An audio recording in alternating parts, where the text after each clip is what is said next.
Hello everybody, how are you all doing? So, what's up with you all?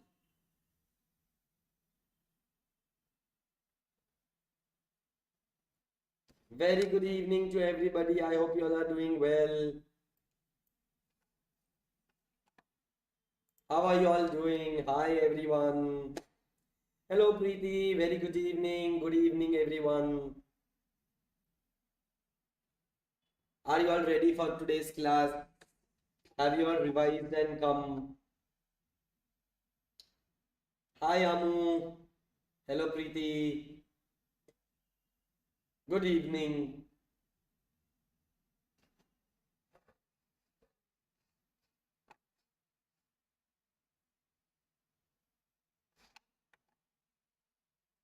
Hello Nityashri. What's up with you? How are you? Ready? That's wonderful. Good to know.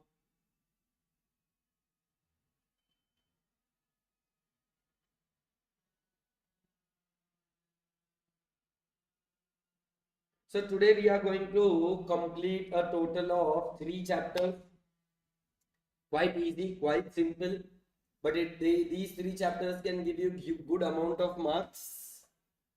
We can easily expect anywhere between 20 to 25 marks that these chapters can give you all for sure.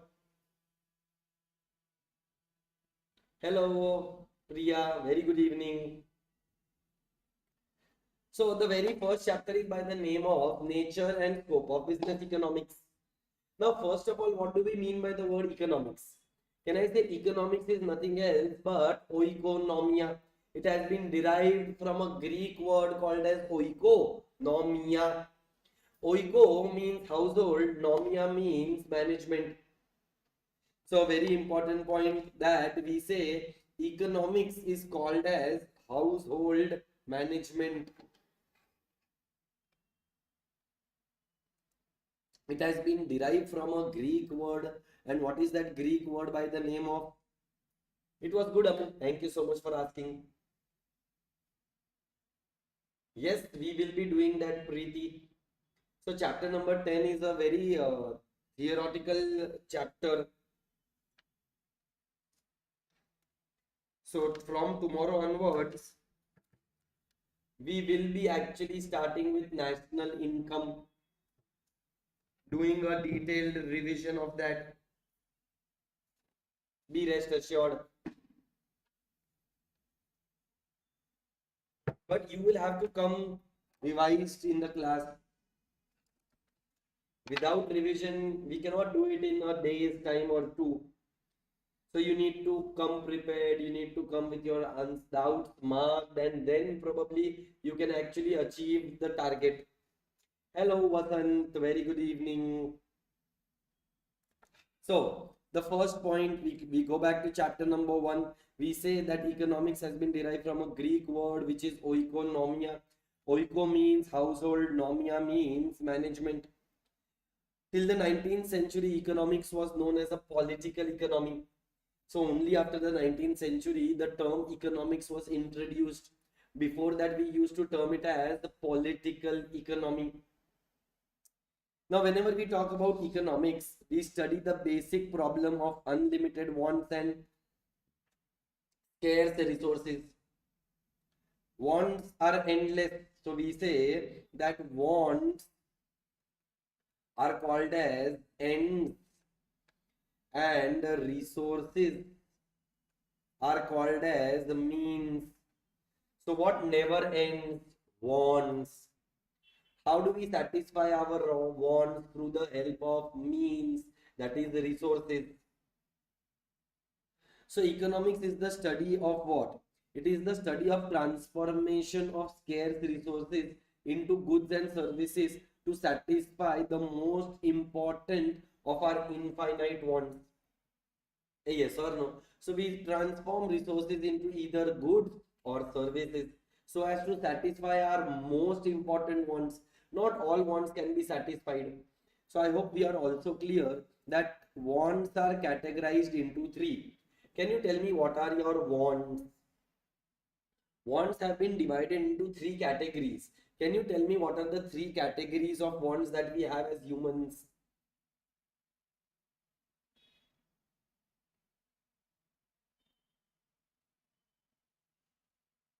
Yes, everyone. What are the three categories of wants? So very first, we will satisfy our necessities. Then we will go ahead to our comforts. And finally, we will have luxuries. Very good answer, Preeti. So, necessities, comforts, and luxuries are the three wants that humans have. First, we will obviously satisfy our necessities, then comforts, and then luxuries. A yes or no? Now, economics has been evolved over the period of time. So, economics, many people gave their opinion, many people gave their definitions. Who is called as the father of economics, beta? If you all are aware, let me know in the chat box.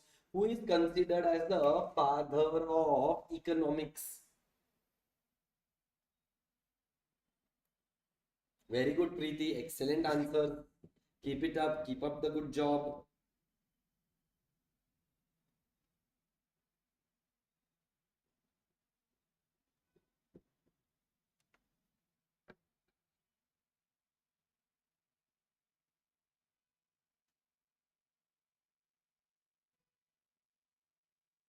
Adam Smith, lovely. What a beautiful answer. Absolutely correct. So Adam Smith is considered as the father of economics. And beta, he had written a book by the name of Nature and Causes of Wealth of Nations. So Adam Smith had propounded the definition of wealth. So there are four definitions that we study in economics. The very first definition is science of material wealth. Material means wealth created from goods and not from services. Material means tangible, immaterial means intangible. So Adam Smith had written a book by the name of Inquiry into Nature and Causes of Wealth of Nations in the year 1776, where he said that at the end of the day, what matters is creation of wealth. But you tell me, is economics the study of wealth? Okay, it is the study of man.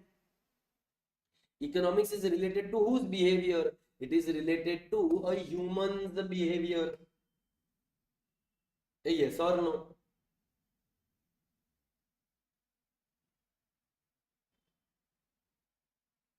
So, according to Alfred Marshall, he believes that economics is the science of material well-being. Yes, wealth is important. But along with wealth, we need to understand that how that wealth has been created.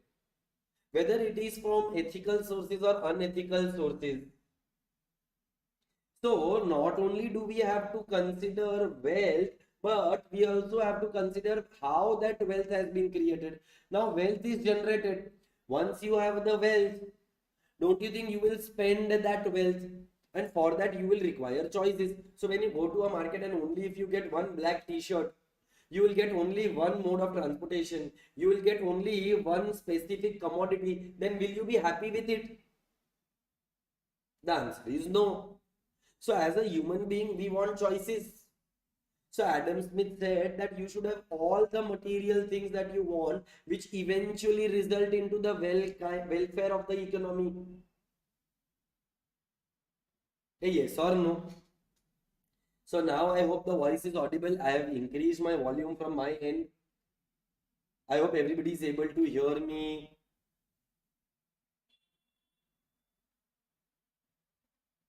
So now whenever we talk about science of material well-being in economy, do we only want wealth? We also want the well-being of the society. So Alfred Marshall in his book Principles of Economics, written in the year 1890, gave the definition of well-being. So what was the first definition? The first definition was science of material wealth. Second definition was science of material well-being. Earlier, Adam Smith said that I don't care about the public. What I want is creation of wealth. He focused on four aspects: production, consumption, distribution, and exchange of goods and services. Not services, sorry, only goods, because material means goods. Then came Lionel Robbins.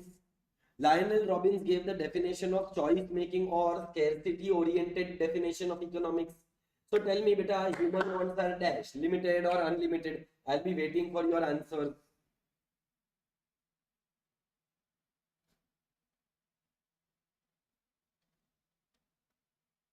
Tell me, human wants are dash, limited or unlimited?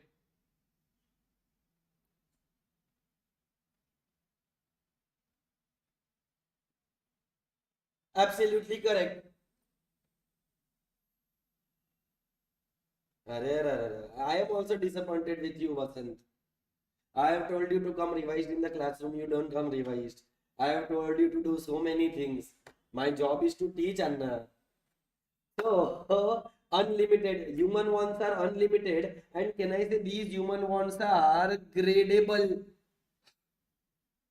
Yeah, yes or no?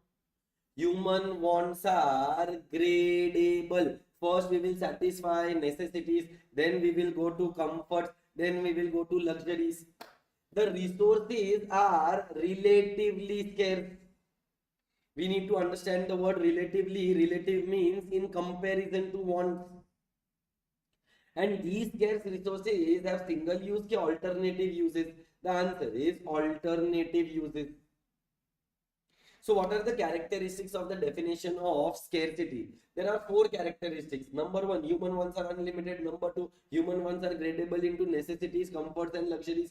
Number three, human wants are resources to satisfy human wants are comparatively scarce. And these scarce resources have alternative uses. Now, in economics, we study the concept of opportunity cost, which I have already explained you in chapter number 3. Opportunity cost is the opportunity lost. It is the next best alternative foregone. If I have to tell in Hindi, a little bit of Hindi, please. कुछ पाने के लिए कुछ खोना पड़ता है. To get something, you need to lose something. Whatever you lose is your opportunity cost. So beta, there is Shah Rukh Khan. Shah Rukh Khan has once said, कुछ पाने के लिए कुछ खोना पड़ता है senorita. To get something, you need to lose something. And whatever you lose is your opportunity cost.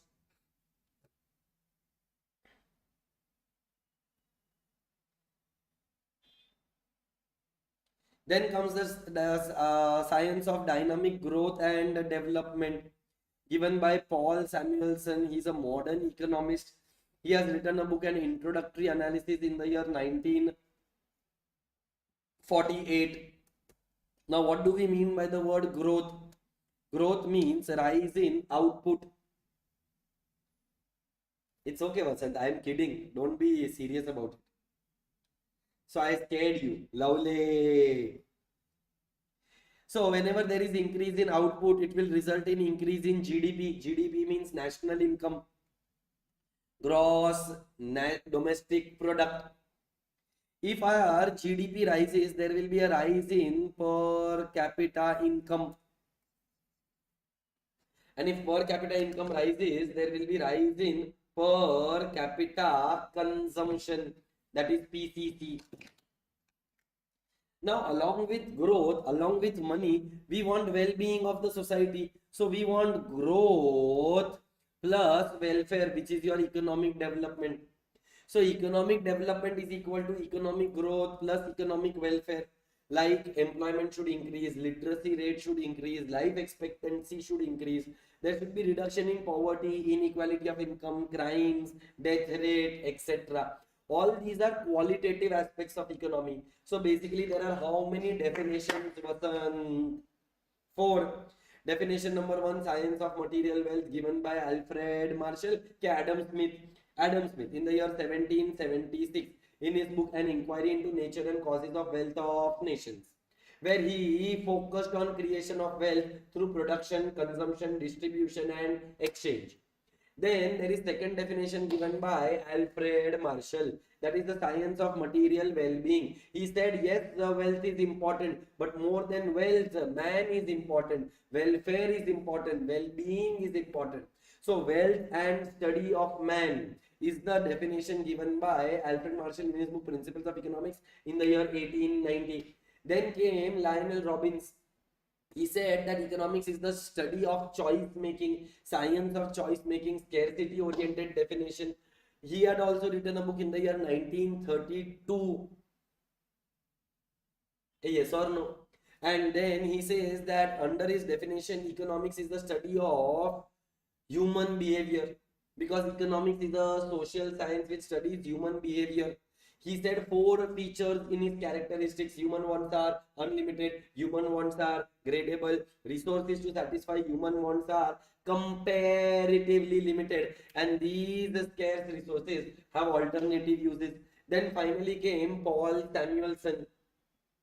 Paul Samuelson said that we want growth also, we want development also. So growth and development collectively was given by Paul Samuelson in the year 1948 in his book An Introductory Analysis.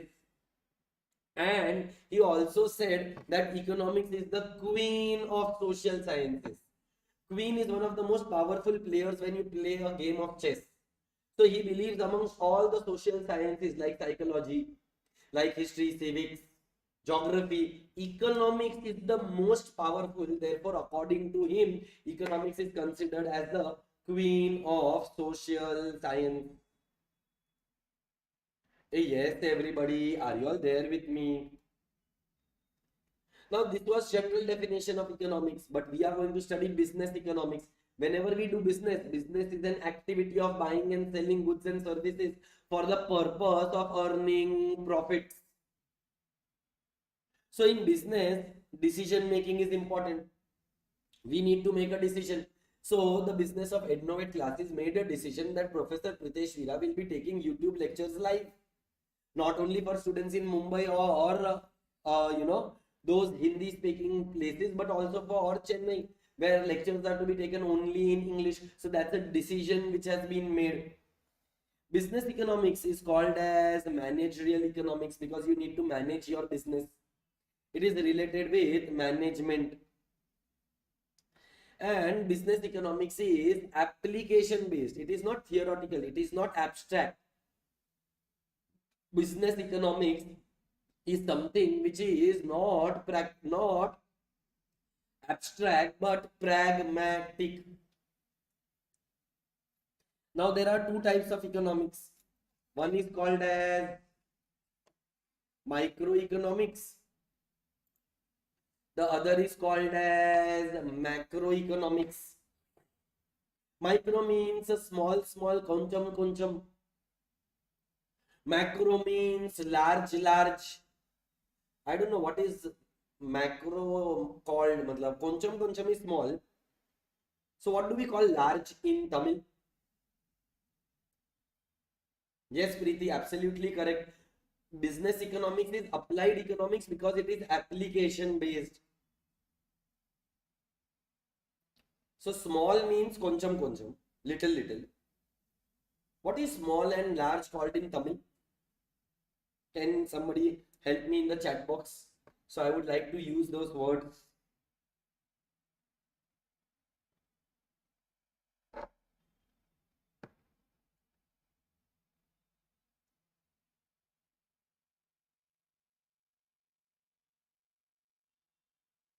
Nobody is replying only. Periya. So periya is small. Periya is small. Oh, periya means large. So periya macroeconomics. Koncham microeconomics. When we study particular from particular household individual price, then we study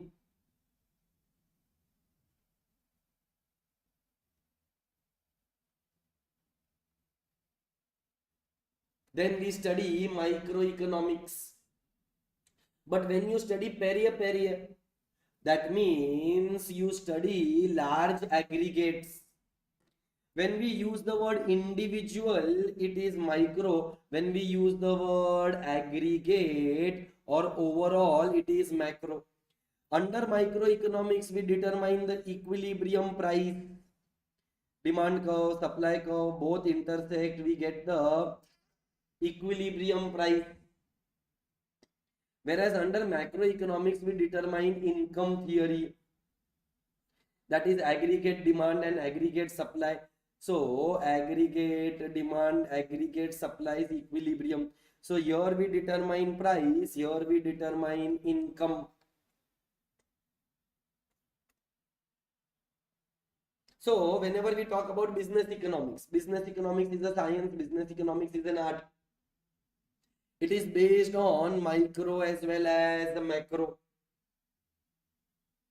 Yes or no?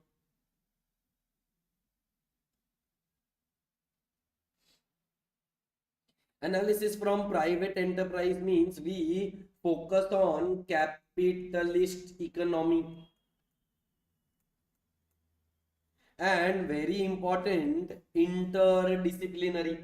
So Vasant, Preeti, Yamuna, when I say interdisciplinary, can I say disciplinary comes from the word discipline? And that means that economics, we use disciplines from math, stats, econometrics along with economics. So it is interdependent on other subjects. Economics is present in many areas like maths, like stats, like management studies, like econometrics. Yes or no? Then comes a very important topic by the name of what is normative science and positive science. So, Preeti, can I say that positive science are statements of facts? They describe a problem. I repeat, positive science is a statement of a fact and they describe a problem. Whereas normative science are statements of opinion and they give you a solution. So when you talk about any fact, any problem, it is positive science. When you give your opinion or when you give a solution to a problem, then it is normative science. Yes or no? So when I talk about positive science, if I tell you my name is Professor Pritesh Veera, it is a fact, positive science. India is a poor country, positive science because it is a fact as well as a problem that India faces. So whenever you use the word ought to be, should be, then it is a part of normative science. Ought to be and should be are the words that we use in normative science. Whereas whenever the word is, India is a poor country. India is facing the problem of unemployment. India is facing a problem of illiterate people. Then all these are the problems. So if we discuss the problem, it is positive science. If we give solution to a problem, then it is normative science. India is an overpopulated country, positive science. Indian government should introduce family planning, normative science. So beta, when we go to a doctor, Preeti, we tell the doctor whatever problems we are facing. So for example, Vasant is not feeling fine. Vasant is unwell. He will go to the doctor and tell, doctor, incoming is on, outgoing is not there. Whenever I go to the washroom, there is different kind of ringtone which is there. I hope you understood that Vasant is probably facing a problem of constipation. So when you go to the doctor, you describe your problem. You tell the doctor what the problem exactly is. If your head is paining, you will say your head is paining. If your leg is paining, you will tell your leg is paining. That means you describe a problem. Now what will the doctor do? Doctor will keep his hands on his head and say, oh, मामू तेरे तो लग गए. Doctor will tell, okay, don't worry. This can be the reason. I will give you a prescription. Yes or no? So when we describe a problem and doctor prescribes a solution. So in economics also we describe a problem. Positive science is descriptive. Normative science is prescriptive. So business economics is related to the aspect of normative science because it not only deals with the problem but it also gives you the solution to a problem. Hey, yes or no? Sorry, Vasant. I hope you are understanding. Hey, yes or no? Param udharan. Hey, Bhagwan. No, no, that was just a joke, Vasant. I didn't actually mean it. It just came to my mind, so I shared it with you. Anyway, so microeconomics deals with demand analysis, demand forecasting, cost, production, investment, uncertainty, market, resource allocation, production, profit, stock, inventory. All these are the concepts that we study in micro, whereas macroeconomics deals with business cycle, national income, employment, economic policies, fiscal policy, price policy, foreign trade policy, etc. Now we study a concept called as central economic problem. Central economic problem is about scarcity. Now in a economy, can I say because of scarcity there are four questions that arise. What are the four questions that arise? What to produce, how to produce, for whom to produce, and what provisions are to be made for economic growth. So if anyone asks you what is the central economic problem, we say that central economic problem is scarcity. Scarcity is a universal problem. So it's not only a country which faces the problem of scarcity, but it's also the entire world which faces this problem collectively. So it's not only India which is facing a problem. Scarcity is a problem faced by USA, by Russia, by China, by Japan, by Germany, by UK, by US. All the economies of the world face this problem. So what are those problems? First, what to produce? So either we produce consumer goods or we produce capital goods. So या तो consumer good है या तो capital good है. Then how to produce? Either labor intensive technique or capital intensive technique. For whom to produce? Should we produce for the rich or for the poor?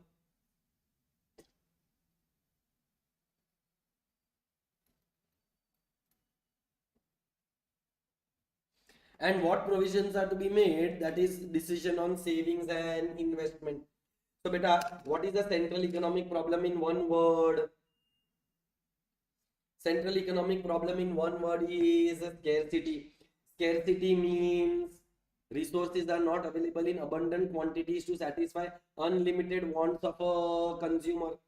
So all the economies of the world face one common problem. It's an economic problem of scarcity that is called as central economic problem. There are four concepts: what to produce, how to produce, for whom to produce, and what provisions are to be made for economic growth. बोलो ओम भट्ट स्वाहा. Are we clear?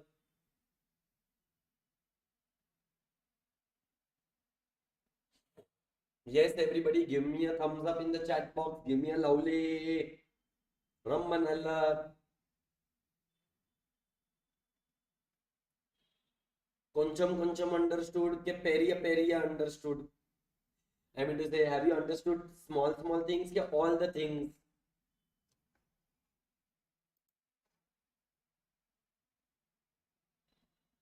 That's great, Vasant. Thank you so much. Now we know that to solve the central economic problem of scarcity, we have three types of systems. We have capitalist, we have socialist, and we have mixed. The main motive of capitalist is to earn profit. The main motive of socialist is welfare. Mixed economy is thoda iska dhapa, thoda uska dhapa, apna life jinga lala. Which I mean that little bit from here, little bit from there, and that combination of socialist and capitalist is called as the mixed. But a capitalist economy is also called as a free market economy. It is also called as market economy, price mechanism, market mechanism. The main motive is to earn profit, but there are certain disadvantages of a capitalist, that is inequality of income, exploitation of labor.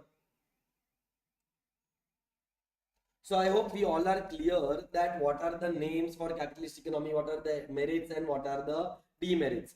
So types of economic system is something that you need to read once on your own. And if you have any doubts in that, I can definitely solve those doubts. So when I talk about a socialist economy, beta, can I say a socialist economy, the main motive is welfare. Government interferes, whereas in capitalist economy, there is laissez-faire economy.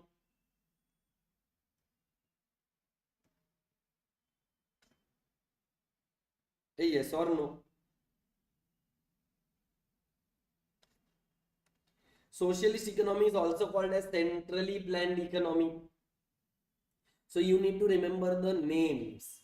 What is a capitalist economy called? There are 5 names. Capitalist is called as free market, market, price mechanism, market mechanism, laissez-faire economy, market system.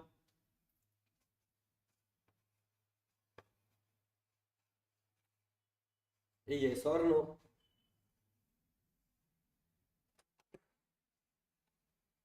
Socialist economy is called as centrally planned economy. Hello Faridul, I hope you are clear.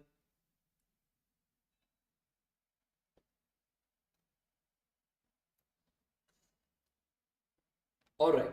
So let's go to the MCQs. After the MCQs are done, I will give you all 5 minutes to go through the entire concepts. And if you have doubts, I will solve your doubts.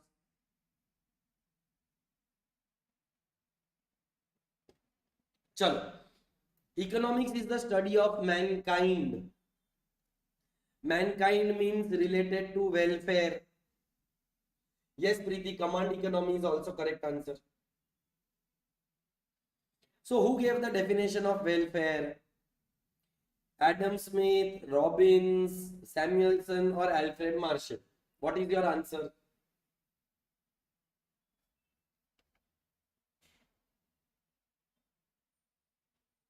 The answer is C. Correct answer, Faridul. Next, a study of how increase in corporate income tax will affect the national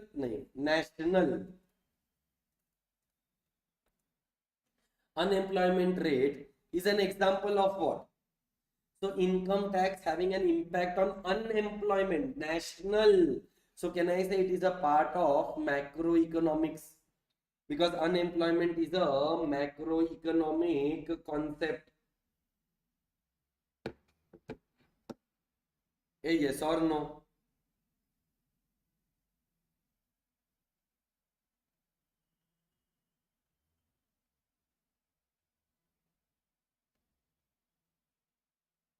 Correct answer. Second answer is A.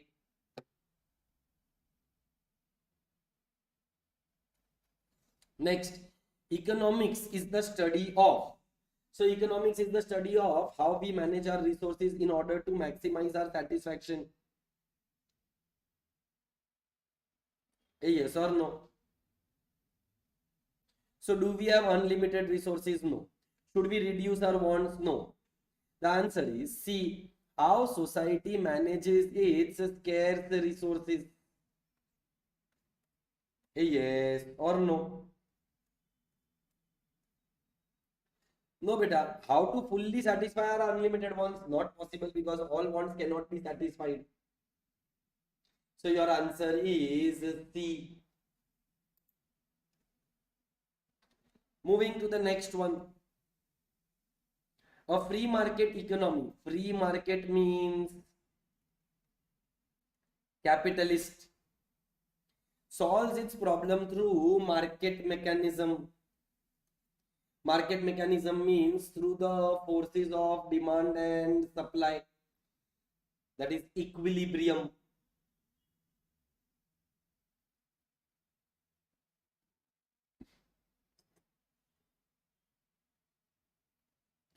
Next, question number 5. Economic problem arises. When does an economic problem arise? When wants are unlimited, resources are limited, and alternative uses of resources. So your answer is D. Absolutely correct. What beautiful answers. Lovely. Well done, Preeti. Well done, Yamuna. All those who are replying me in the chat box, may God bless you with clearing your exams in this attempt itself.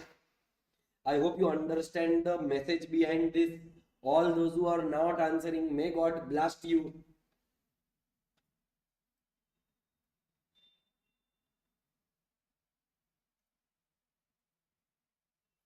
Chalo. Next, normative statement or normative economics is based on ethical, not based on facts and generalization, not what is. So your answer is A.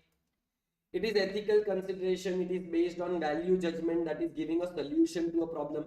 We use the word what should be or what ought to be. Then dual system of pricing. So government will also determine price. Market forces will also determine the price, that we see in a mixed economy. So your answer for question number 7 is C.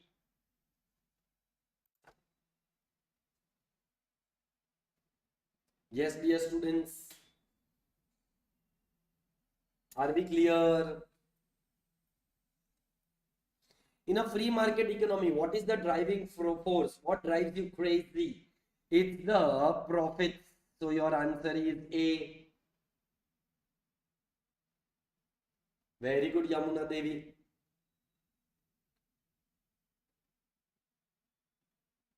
Yamuna? Very good, Vasan. Keep it up. Chalo, what does positive science explain? Positive science only explains what? Is what is? No, it explains what ought to be, what should be. So the answer for question number 9 is B. Next one, under inductive method. So there are two methods. When we study a problem from micro to macro,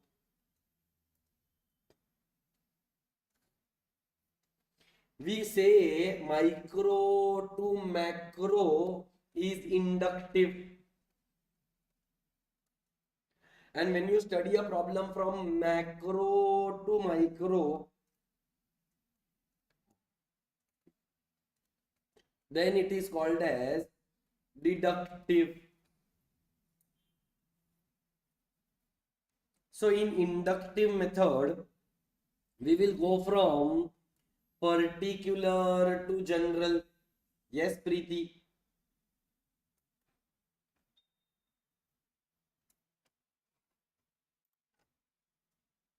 Absolutely correct. So there are two approaches. One is deductive, one is inductive. From macro to micro, deductive. From micro to macro, inductive.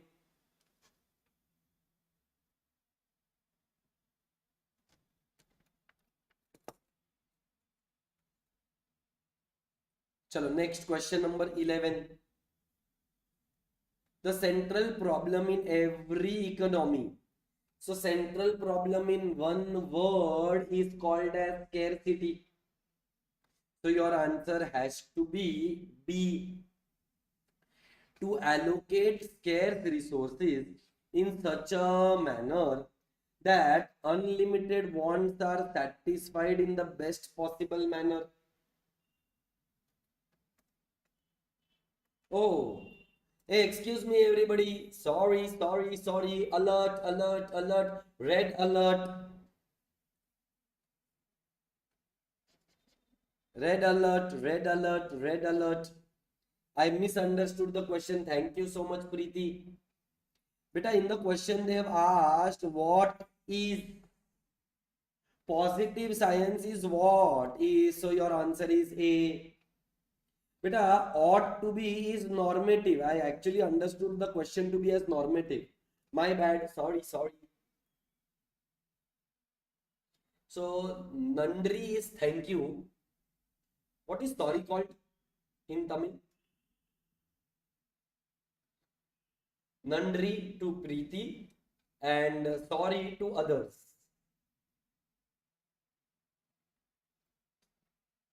What are others doing? Ayyo. Only Preeti knows the answer, it seems. Thank you, Preeti. May God bless you again.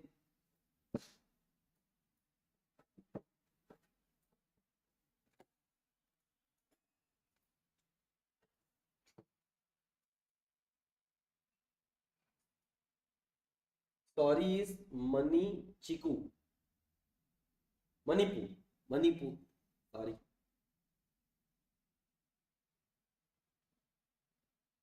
Manipu. So I regret my mistake. Manipu. Answer for 9th MCQ is A and not B. B is for normative science.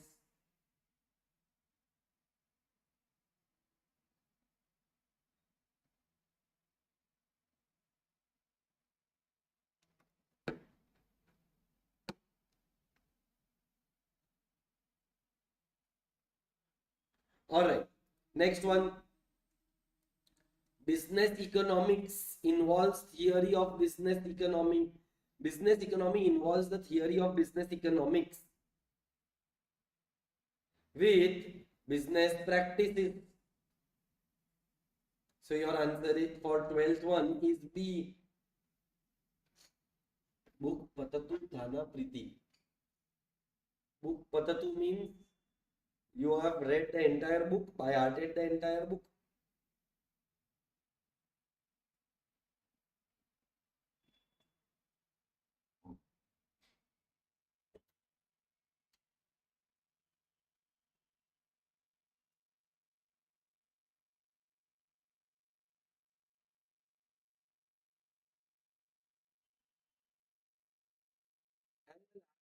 MCQ question number 13.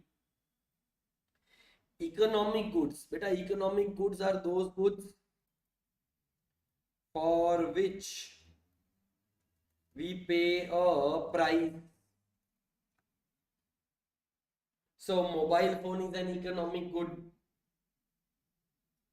but air, oxygen, sunlight are free goods. So why are economic goods considered scarce? Because they exist in inadequate quantity. So economic goods are considered as scarce because we cannot increase them in quantity so as to satisfy the needs of the society. And your answer is A. Oh, oh, shit. No, no, I am sure Preeti gave me the right logic, Vasant, by the way. She told me in the chat box, sir, ought to be is normative, no? But in the question they was normative, positive. So she was the one who actually told me what is the correct question. Ayya, Vasant, not everybody is like you, Anna. Preeti, I think Vasant is Kolu Tata. You agree with me? Kolu Tata. That I don't know. Kolu Pata.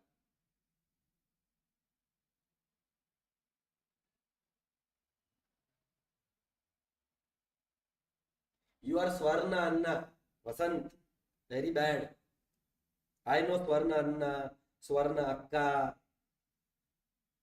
Kolu Pati, but Kolu Pati is great grandmother. I don't know what is Kolu Tata. Am I right by any chance?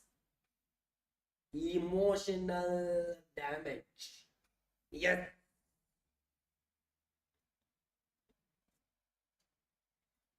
All right. So we are done with this chapter. I am giving you 5 minutes to go through and ask doubts. I'll have a glass of water and come back in 5 minutes. Unfortunately, nobody is giving me a glass of water. So I'll get it myself. Y'all can go through the entire chapter, and if you want me to help you with any of the questions, let me know. You have 5 minutes exactly from now. I will come back by 8:22.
All right, everybody. So I am back.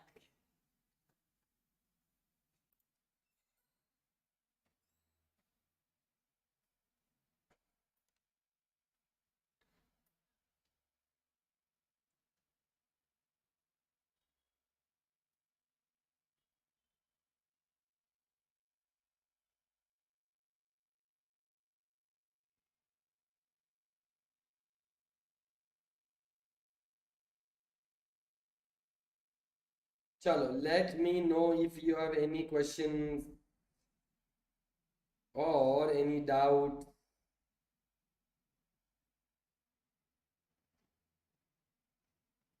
Please post your doubts in the chat box.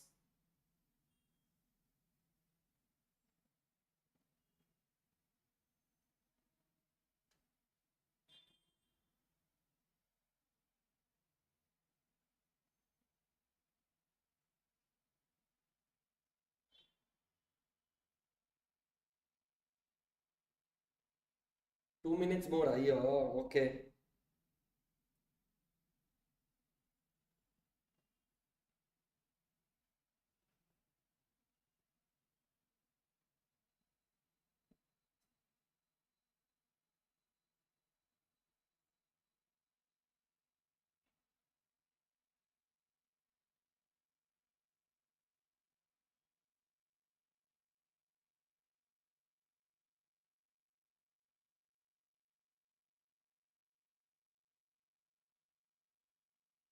I'm waiting for your doubt.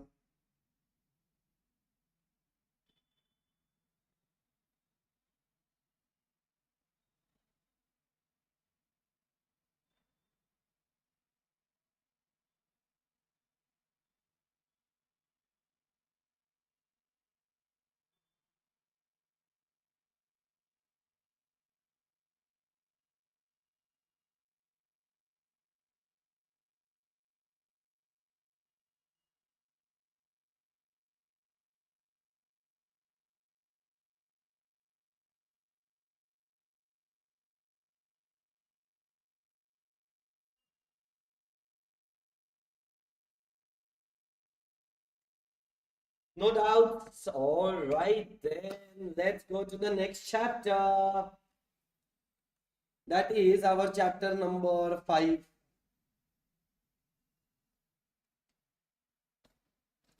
No doubts. Okay, Priya. Okay, Vasant. Okay, Yamuna. I am glad that you people do not have any doubts. We'll now go to chapter number 5.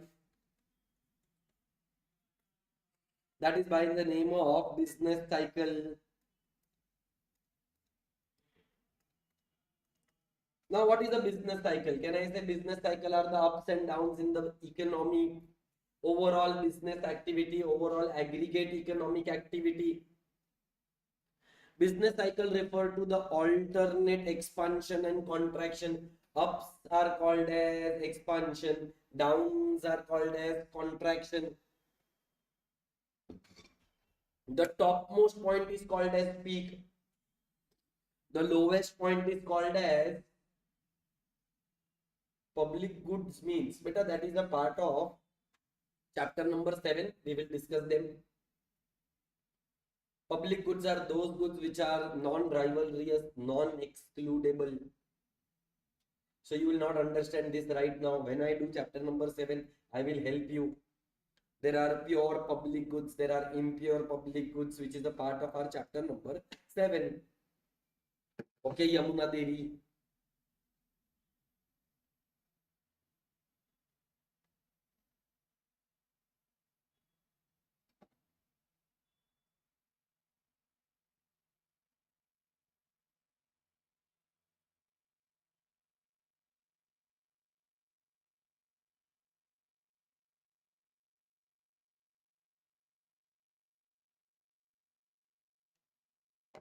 Okay. So what is a business cycle? In a business cycle, there are 4 stages. Stage number 1, expansion. Stage number 2, peak. Stage number 3, contraction. And stage number 4, trough.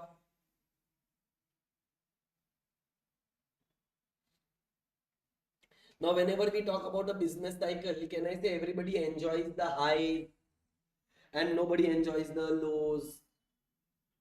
In simple language, can I say business cycle is about inflation and recession?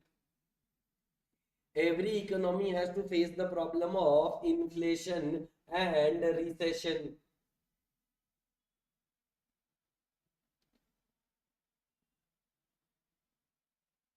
So when there is good trade in the economy, we say that there will be rising prices and there will be low unemployment levels. Bad trade will be when there are falling prices and the unemployment levels are rising.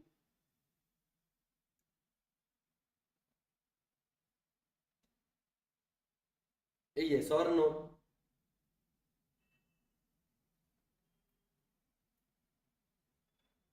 Okay. So what are the features of a business cycle? Can I say business cycle occur periodically? Time to time they will come. They do not show the same regularity. Do not exhibit. Exhibit means shows. The duration of these cycles will also vary. At times they will exist for a longer duration of time. At times they will exist for a shorter duration of time.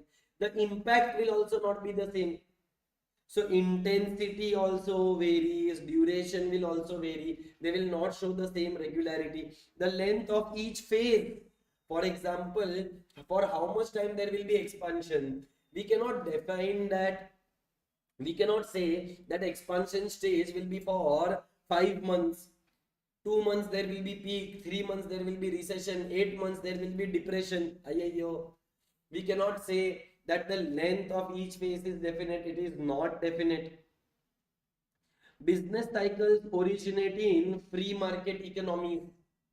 Free market means capitalist, because in a capitalist economy there is no government intervention.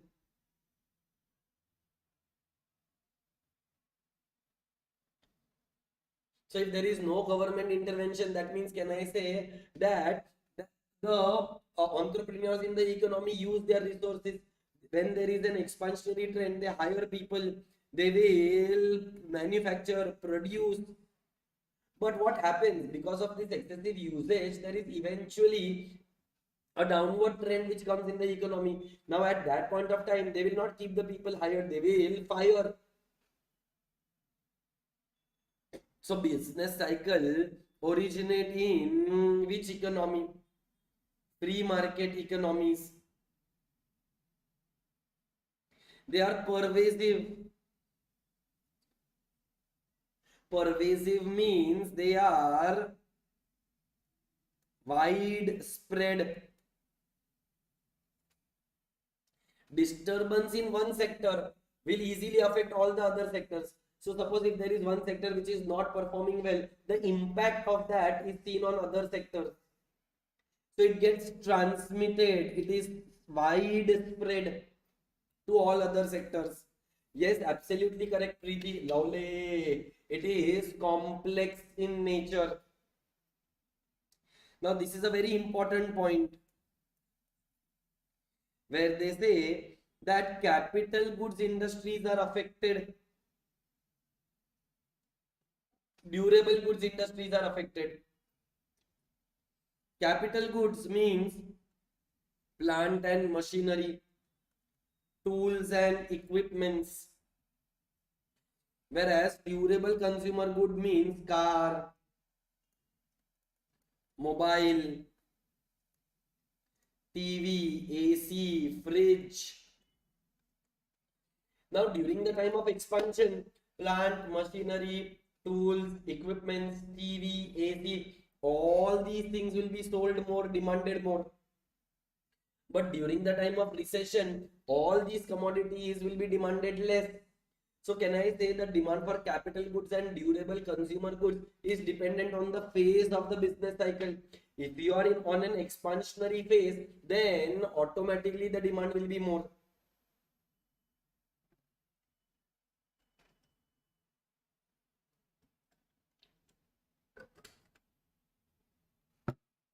A yes or no?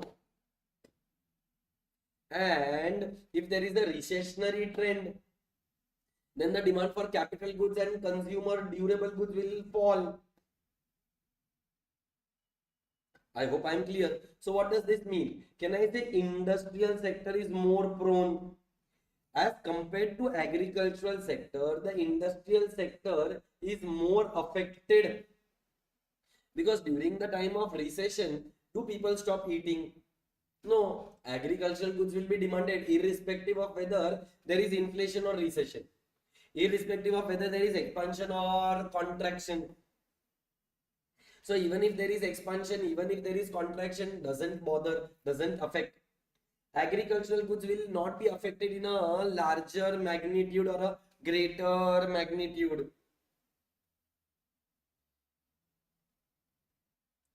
Then business cycle is exceedingly which phenomena? Complex,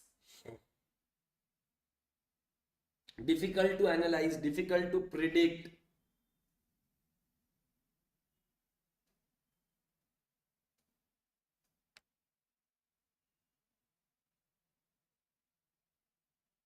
Are we clear?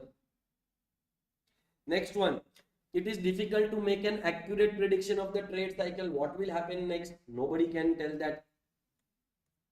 Then repercussions. Repercussions means effect.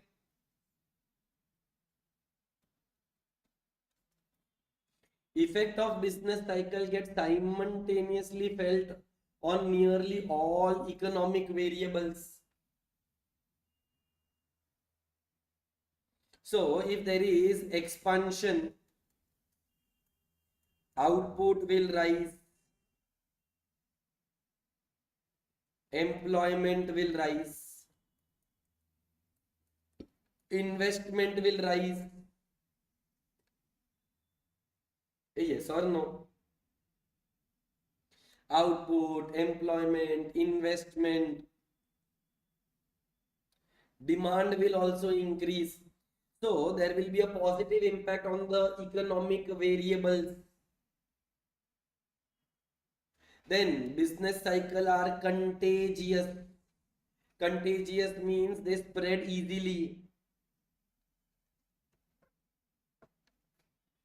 Yes or no? Contagious means they spread easily.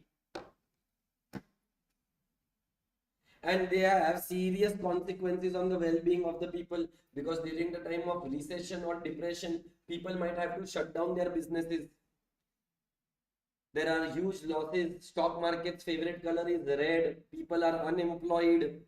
There is widespread poverty. So there are serious consequences on the well-being of the society. Yes, everybody. Are we clear?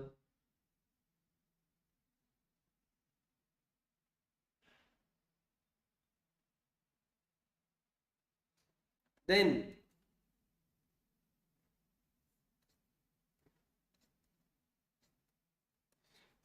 question is, how does the economy recover? So this is a very beautiful way in which we have tried to explain. So economic activity reaches trough, that is the lowest point, and then starts to recover. Can I say recovery marks the end of pessimism?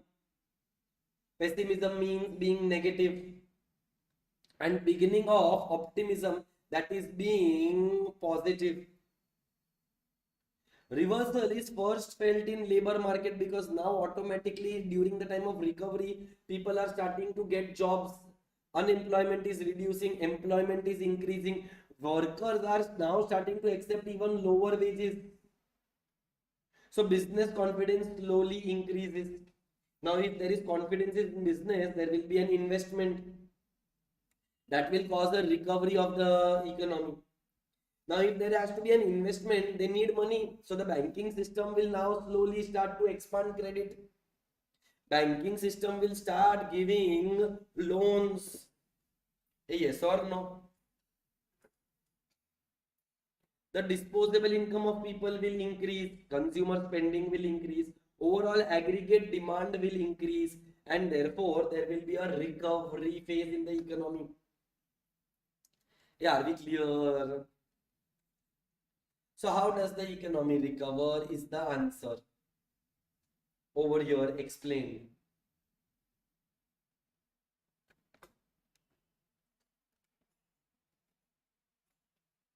Now, there are three types of indicators: leading, lagging, and coincidental. Leading indicators move in advance. Lagging indicator move later. And concurrent means coincident or simultaneously. So, when you talk about leading indicators is something, the variable, there is some change in the variable in the present, but the impact is on the future.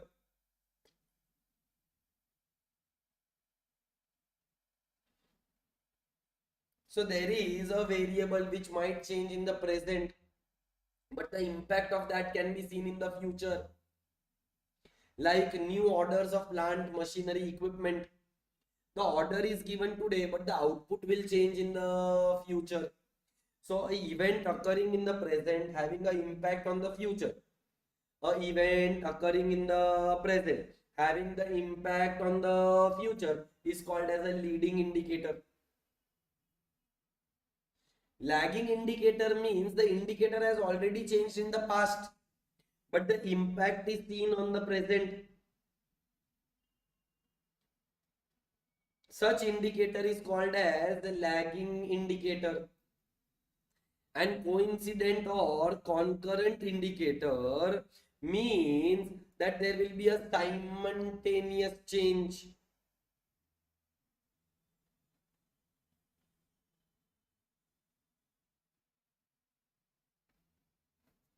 A yes or no? So, if there is a change in the variable in the present and has an impact on the future, leading. Variable has changed in the past but has an impact on the present, then lagging. Variable changes right now, impact is also right now, then it is called as coincidental.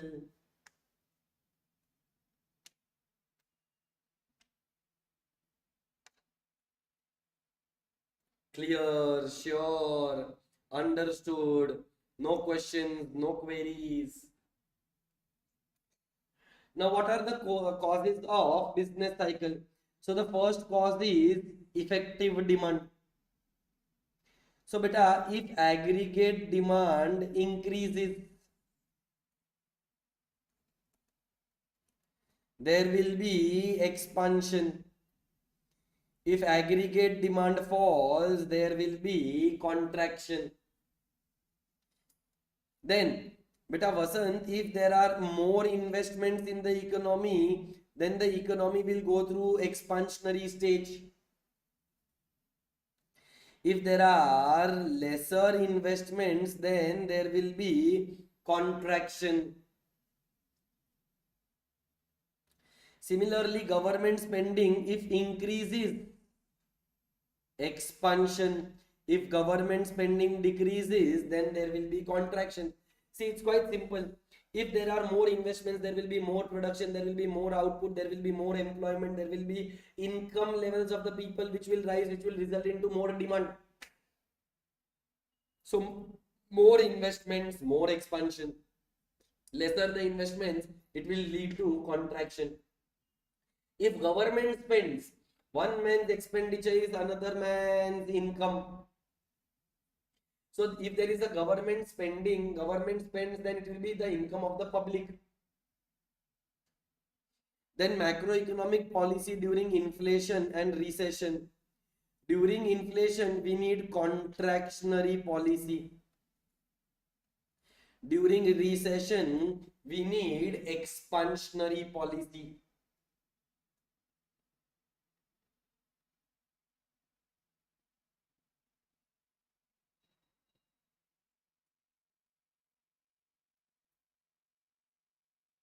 So if there is inflation, we need to reduce the price levels. Now there are two types of policy. One is called as the monetary policy, one is called as the fiscal policy. A yes or no? Is monetary policy and fiscal policy the same? Monetary policy is announced by RBI. Fiscal policy is announced by the Ministry of Finance.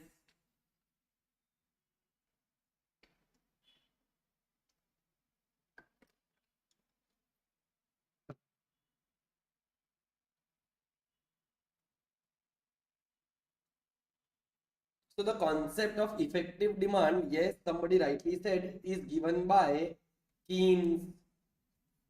So effective demand is a cause,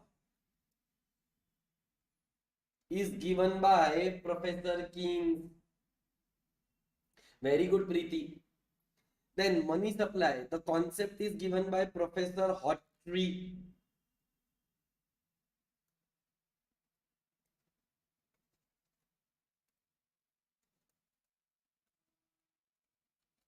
Now, if the money supply increases, there will be expansion. If the money supply decreases, there will be contraction. Then certain psychological factors are there.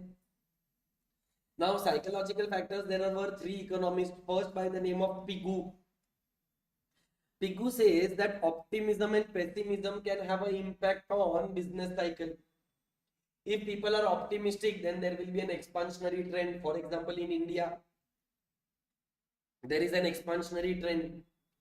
But are people optimistic about Pakistan, Sri Lanka? Can I say Pakistan, Sri Lanka, the overall business motive is not great. Pessimism is there. Negativity is there. So Piku said about optimism and pessimism. Peter talks about innovation. Innovation is important to expansionary trend in an economy, according to Professor Peter.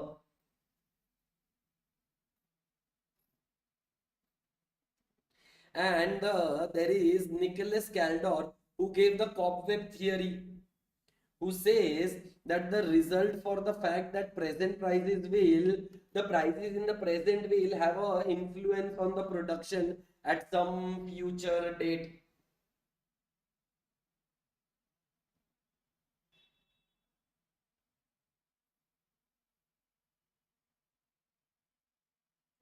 Do you agree?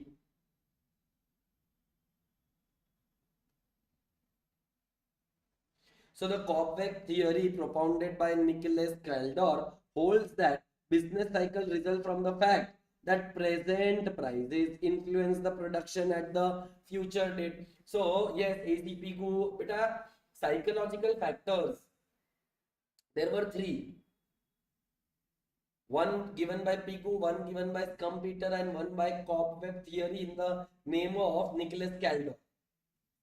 So all these were internal causes. There are external causes. Wars will cause contraction.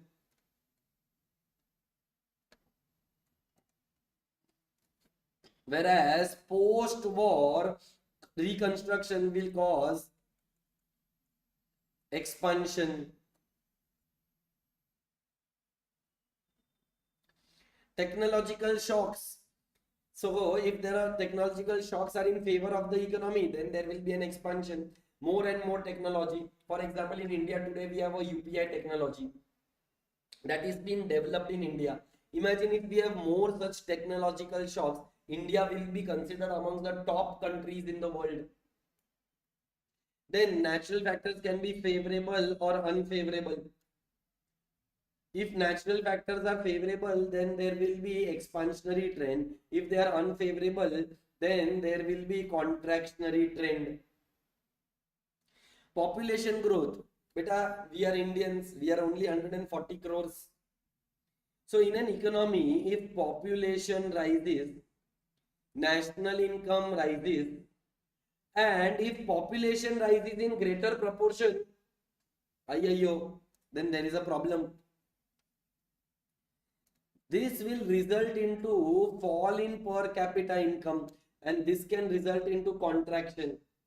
But imagine if population is also rising, national income is also rising, but national income rises in a greater proportion, then our per capita income will fall ke rise. Per capita income will rise. If per capita income rises, then there will be expansionary trend. Yes or no?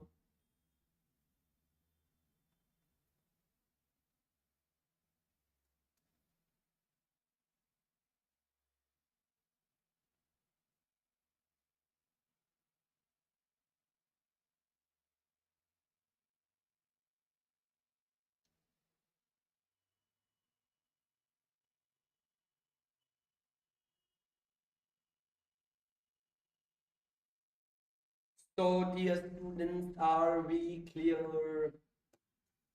And with this, we are done with our chapter number 5. Again, what will we do? We will complete the MCQs. Then I'll give you 5 minutes and you can go through those concepts of chapter number 5.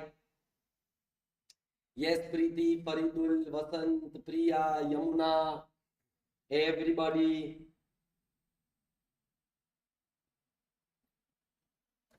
So there are approximately 9 to 10 MCQs. Let's discuss them all. The term business cycle refers to the fluctuating levels of economic activities over a period of time. So your answer is B. Business cycle is aggregate economic activity.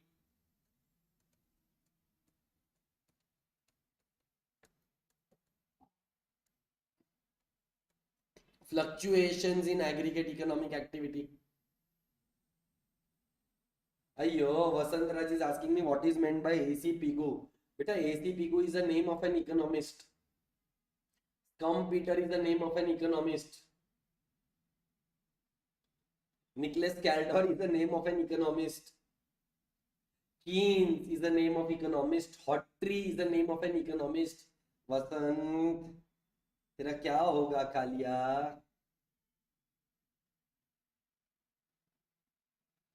चलो, the trough of a business cycle is the lowest aggregate economic activity, lowest point. So again, very good, Preeti, lovely. The answer is B.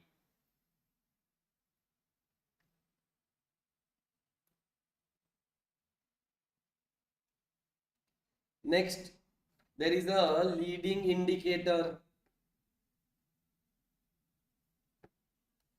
Leading indicator moves along, no, that is coincidental, moves in advance.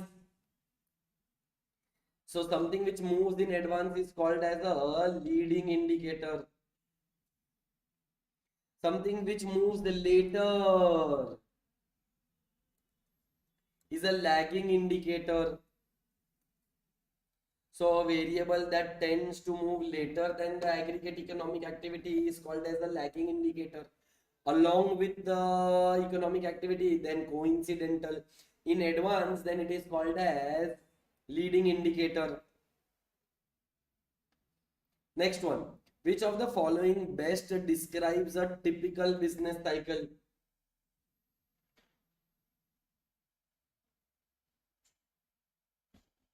So economic expansions are followed by economic contractions. The answer is A. Economic expansions are followed by economic contractions. Yes or no? Very good, Preeti. Very good, Faridul. Keep up the good work. So there is increase in money supply. And money demanded, let us assume, remains constant. So can I say that this will result into surplus of money supply? Money demanded, they have not mentioned anything. They are saying if there is an increase in money supply, then what is the probable outcome? If there is surplus, then the rate of interest will be reduced so that investments can increase and overall aggregate demand can rise. So the answer for question number 6 is C.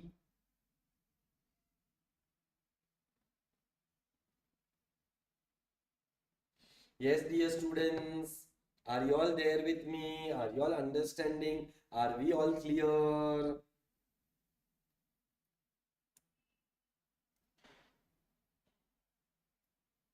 Shall I go to the next MCQ?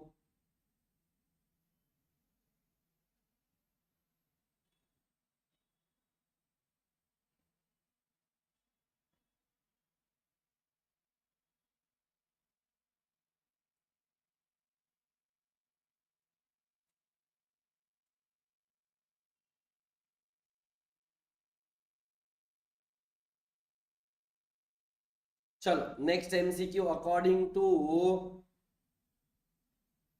Priya, I have already explained. Have you joined late?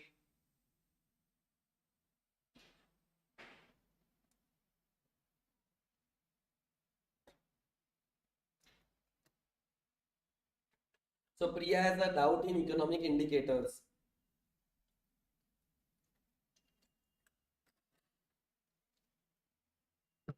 Priya, were you present when I explained or have you joined late? If you have joined on time, then what is your doubt? Please explain. Whatever doubt you have, posted in the chat box. I can help you.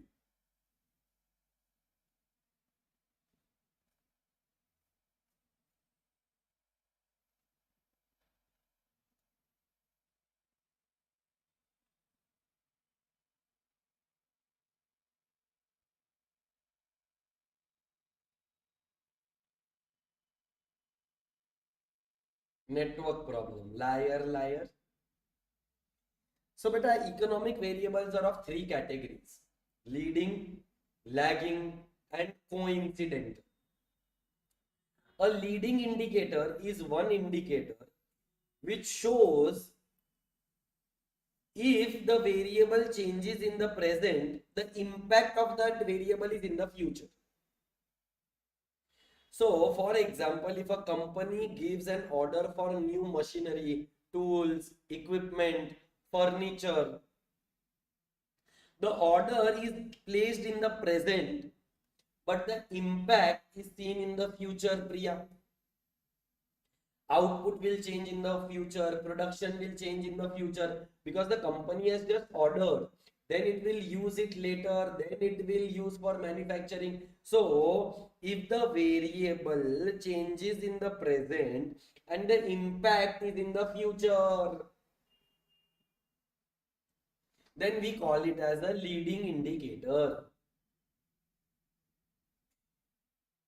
Example of a leading indicator is new orders of plant and machinery or equipment. Okay, Priya.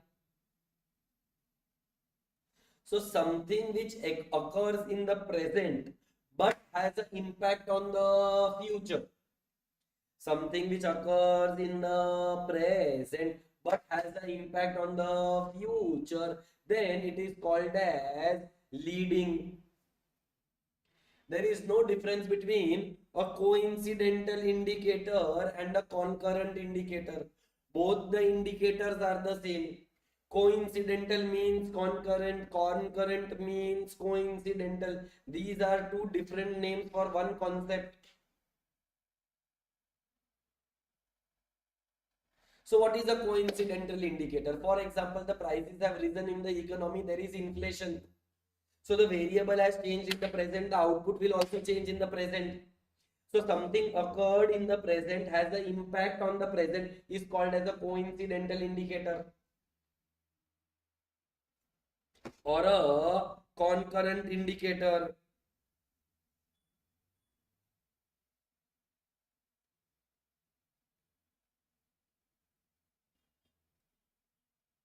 Am I clear, Priya?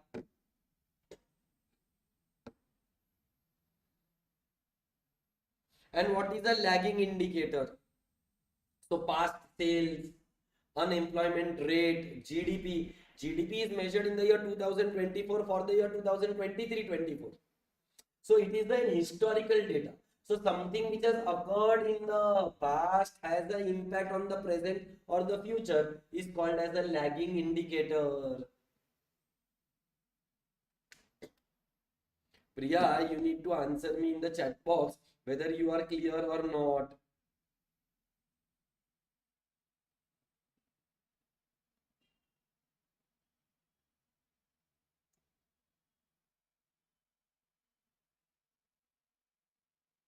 Priya, if you don't reply, how would I know that you are understanding or not understanding? Please reply in the chat box that if you are clear or not clear. If not clear, then I can explain you again.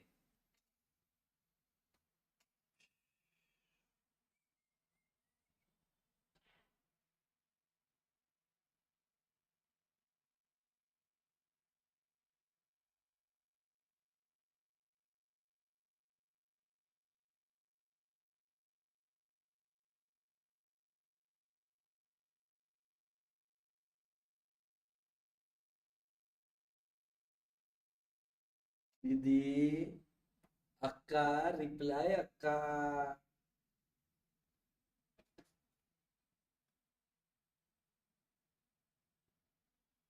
Akka has gone somewhere.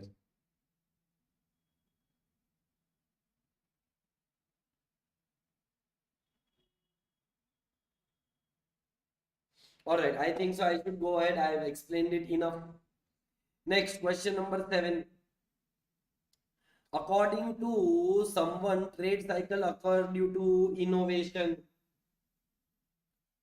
So it was Professor Scumpeter. Vasant Scumpeter is the name of the economist.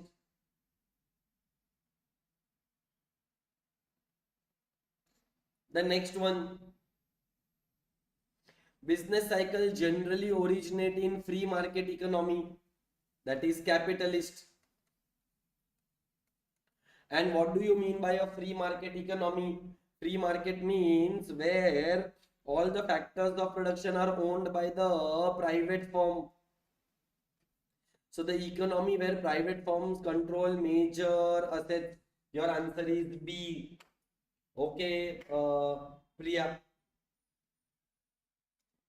I hope you are clear. If you are not clear, then I can explain again. I don't have a problem in explaining again. But you need to let me know whether you are clear or not. If you are not clear, it's okay, beta. I can explain it again. Just let me know. Next, according to Keynes, fluctuation in economic activities are due to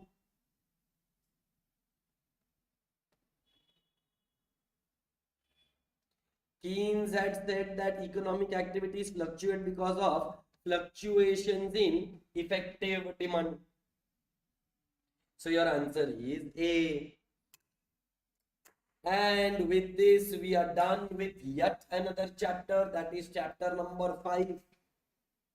I hope you all have understood. If you have understood, please like, share, subscribe, comment, hit the bell icon. The lecture is not over yet.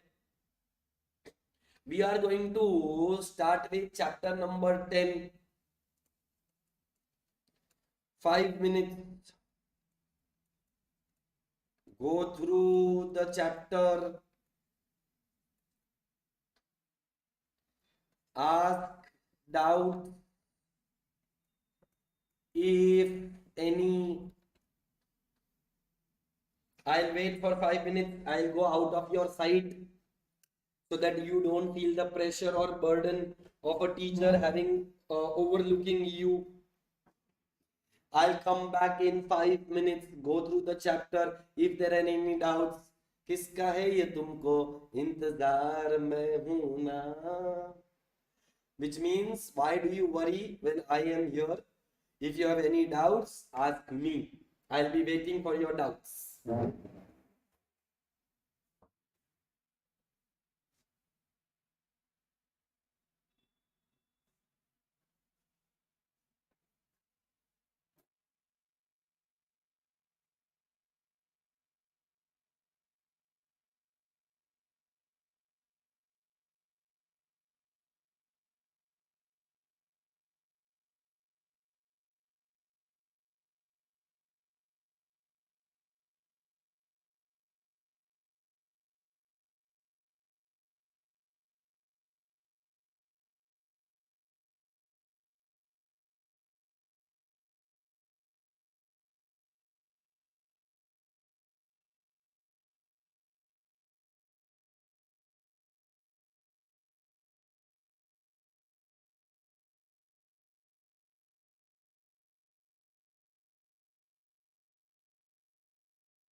All right, then we are back.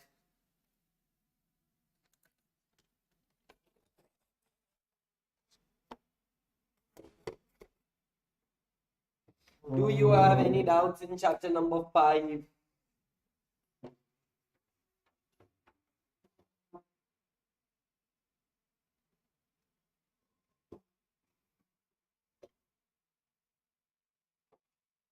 Yes, anybody?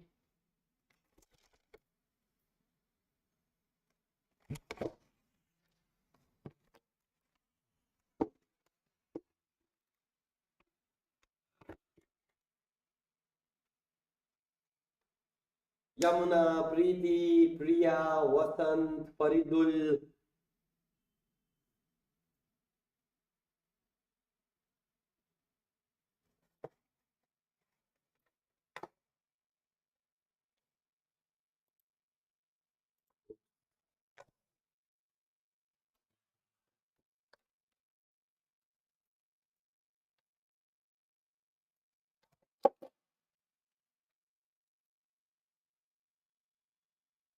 Let me know in your chat box if you have any questions, queries.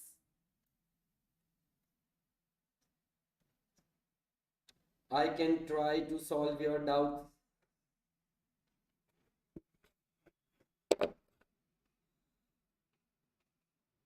Okay, Yamuna. So the last chapter for today. Hello, Hari. Okay, that's great.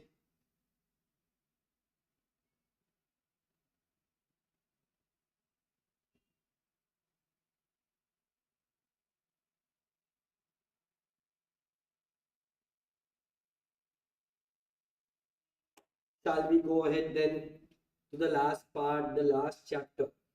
So, beta, the name of the chapter is Indian economy. Now, first, it's a chit chat kind of a topic where we need to understand what was India. So, we all know that India was a very prosperous economy before the Britishers invaded India. India was rich in its culture, it was rich in its natural resources, it was rich in business, it was rich in terms of money, it was doing really very well in terms of agriculture. We were excellent and mind blowing in terms of handicraft industry. In fact, Indian handicraft artisans were very well known in the foreign market as well. Hey, yes or no? You need to reply in the chat box. Now, what happened? Britishers came to India via East India Company. They wanted to do trade with us. So they actually basically fooled us. They said that we want to come to India, we want to do trade in India, we want to do business in India. But they came with the sole purpose to exploit India's resources, India's wealth, India's natural resources. Their main goal actually was to make India an exporter of raw material and importer of finished goods. Because wasn't India originally was exporter of a finished good and importer of a raw material. So their motives, their intentions were never correct. They always wanted India to make an importer of raw material, rather exporter of raw material and importer of finished goods. And therefore, what did they do? They changed a lot of things in our country. They introduced commercialization of agriculture.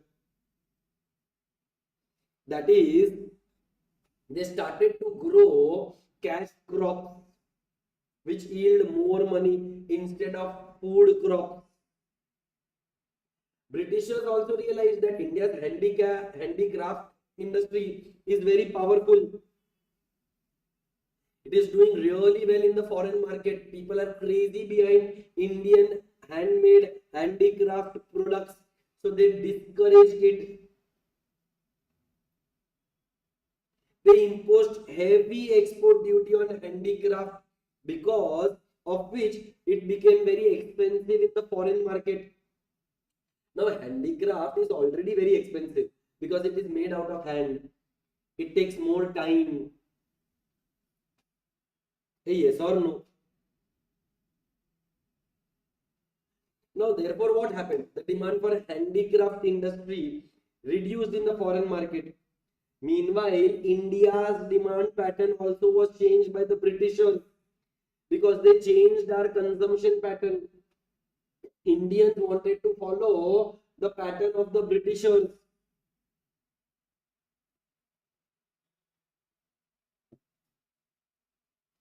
So, since handicrafts are made by hand, it takes more time to make handicraft products. It was a little more expensive as compared to Britain made products which were made from machine. So machine goods were cheap since they were made in bulk quantities.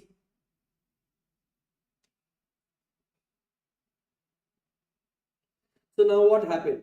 Machine made goods became very cheap since they were made in bulk, since Indians were becoming a little poor, or they were now shifting towards the machine made goods rather than Indian handicraft. Meanwhile, the Britishers also started infrastructural development like introducing railways, postal services, roads, which further helped them to exploit India's resources. They got connected very well. Not just that, they actually built a Suez Canal so that the trade between India and UK can take swiftly, quickly, faster. It was made so that there was quickening of transport of goods from India to Britain and vice versa, Britain to India. Now what happened? Meanwhile, India's exports were also restricted. More than 50% was allowed with Britain, remaining was allowed with China, Ceylon, that is Sri Lanka. So majority of the exports of India were with UK. Due to which India's foreign relation was also impacted with other nations. They did not take any effort to improve the industrial sector of our economy. This ruined agricultural sector. Industrial sector was lagging behind. There was no investment. There was no introduction of technology, machinery. Irrigation facilities were not provided to farmers. There was the problem of zamindari system. Do you know what is the zamindari system?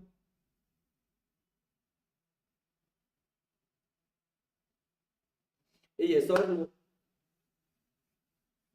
Now farmers were exploited. They had small land holdings. They were dependent on monsoons, and monsoons in India are pretty much not there, not existent. They are erratic, due to which so for certain years there was no crop, but during this they were charged taxes. Do guna lagan, teen guna lagan. Lagan means tax. Now, because of this, there was a lot of pressure, or there was a lot of burden on the farmer. They were completely drained. Now, because of this, can I say there was no wealth? So, Indian economy on the eve of independence, on the day on which we got independence, we were stagnant from being a golden bird to being a bird without gold or without wings.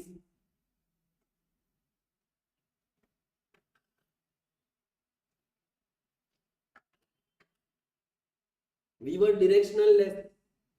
We didn't know in which direction are we supposed to go.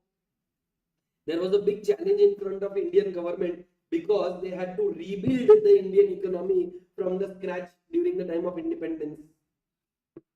Yes or no? So can I say this was our pre-independence period.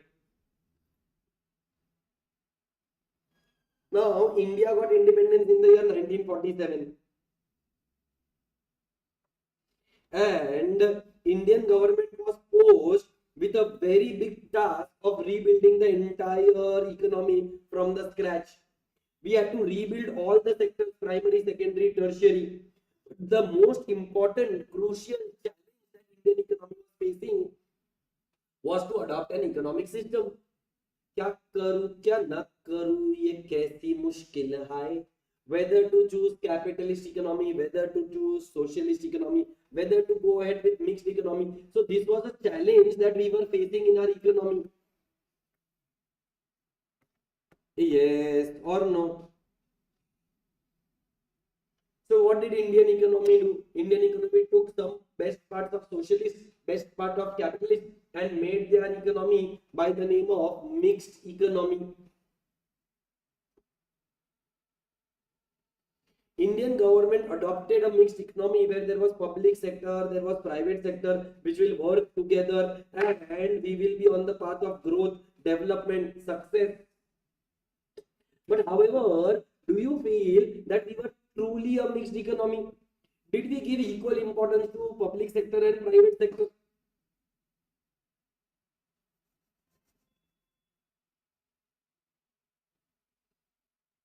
Tell me.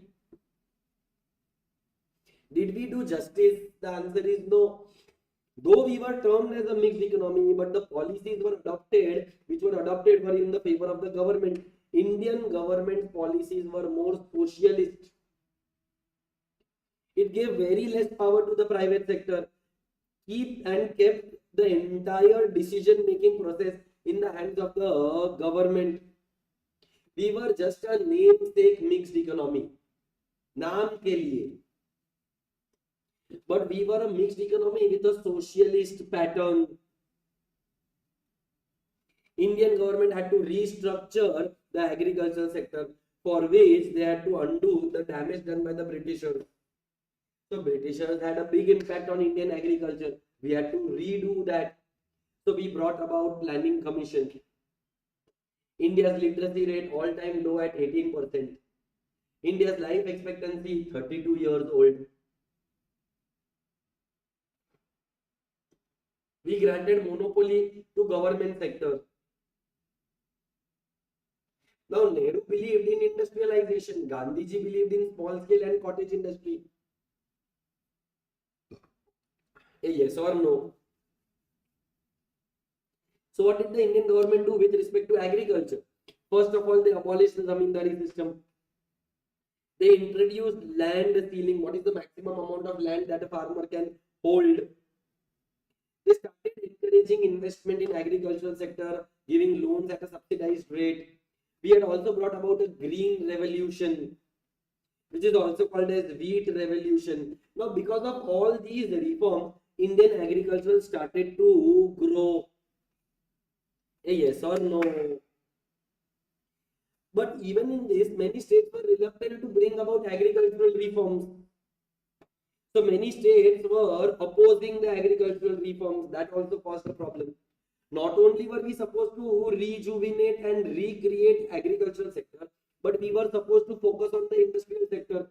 So we introduced an industrial policy in the year 1948, in the year 1956.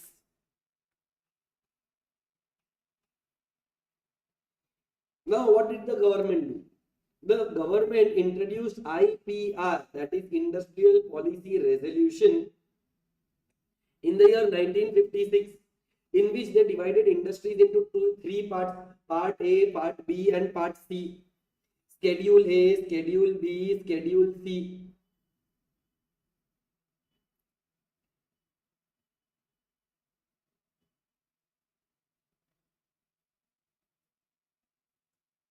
Now, all industries were only under public sector,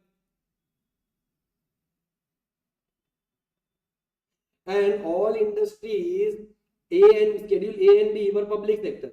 All those which could be operated by private sector were included in Schedule C but regulated by the government. The biggest challenge that the Indian government is faced was the lack of efficiency in operating these industries, due to which majority of the government industries were making a loss.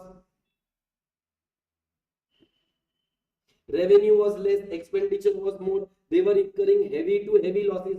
There was a lot of expenditure on capital. There was a lot of capital which was required, so government took loans. Also, government implemented 5-year plans to achieve economic goals.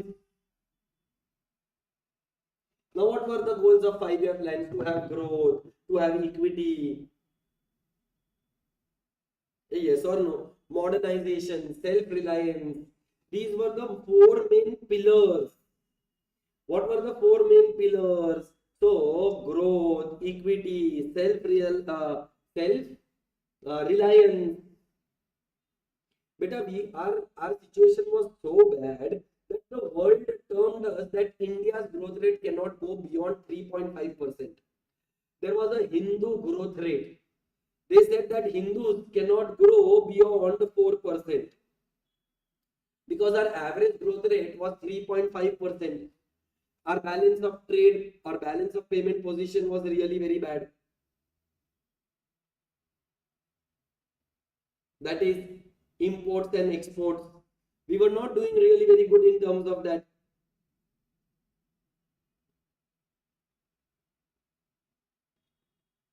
Hey, yes or no? Are you all there? Are you all understanding? Then we introduced import substitution. Indian government was following a licensing system for private sector. Any company, if they want to operate, they need to take a license from the government. So there was something called as license Raj.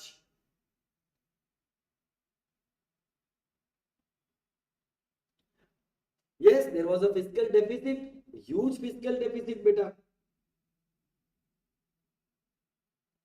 So any industry who wants to operate, they need to go to government to take a license.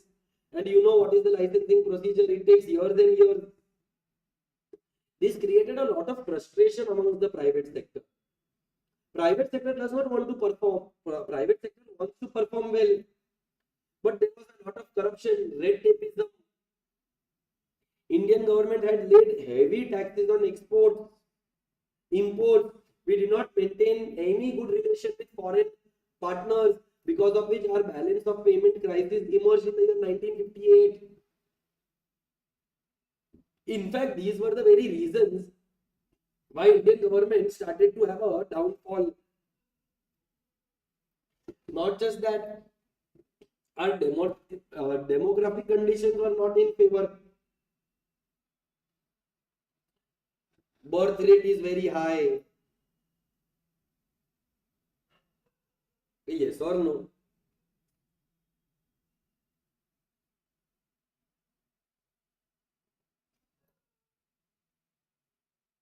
There was mass poverty. We did not experience a growth rate of more than 2%. So what happened? Can I say there is population explosion, there is no economic growth, there is unemployment in the economy, there is poverty in the economy, there is population explosion. Now this added burden on the Indian government. How does an economy go ahead with this kind of strategy? So many nations came forward to help us, but Indian government was not in the position to take such kind of an external help. Indian government did everything that it had to do in order to get India out of stagnant state. Inflation was at a high, foreign exchange rates were very less, inflation was 18% in the economy. Indian government started approaching other nations, and no other nation was willing to help us now.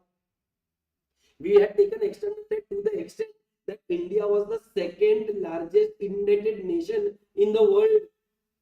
अरे तुम सोचो क्या वाट लग गया रहेगा economy का.